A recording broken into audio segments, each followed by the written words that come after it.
আসসালামু আলাইকুম রহমতুল্লাহ। প্রিয় বন্ধুগণ, কেমন আছেন? আশা করি সকলেই ভালো আছেন। আমি আল্লাহ তাআলার অশেষ মেহেরবানিতে অনেক ভালো আছি।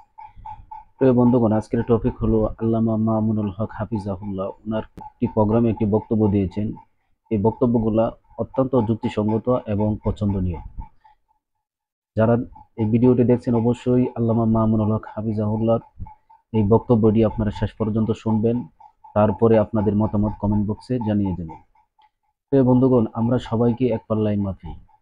এই বিষয়গুলাই, রাজনৈতিক বিষয়গুলা নিয়ে কিন্তু আল্লামা মামুনুল হক আমাদের বাংলাদেশের গণতান্ত্রিক যে প্রেক্ষাপট, রাজনৈতিক যে দলগুলি আছে তার মধ্যে কোন দলের কি ভূমিকা, এই বিষয় সংক্ষেপে কিছু আলোচনা করছেন আল্লামা মামুনুল হক হাফিজাহুল্লাহ। ওনার কথাগুলি আমরা সকলেই শুনে যাব ইনশাআল্লাহ।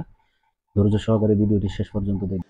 বেগম জিয়া আমাদেরকে বলেছেন যে দেখেন হুজুর, আমরা ইসলাম প্রতিষ্ঠার রাজনীতি আমরা করি না, তবে আমাদের পরিষ্কার অবস্থান হলো এই যে আপনারা যদি ইসলাম প্রতিষ্ঠা করবার জন্য দেশে রাজনৈতিকভাবে সামনে অগ্রসর হয়ে যেতে পারেন, আমাদের বিএনপির পক্ষ থেকে সহযোগিতা পাবেন, বিরোধিতা পাবেন না।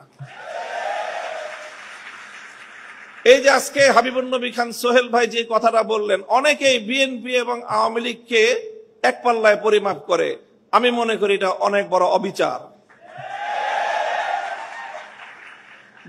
আওয়ামী লীগ ইসলামিক রাজনৈতিক সংগঠন নয়, বিএনপিও ইসলামিক রাজনৈতিক সংগঠন নয়, তবে এই দুটির মধ্যে ঐতিহাসিক অনেক ব্যবধান রয়েছে।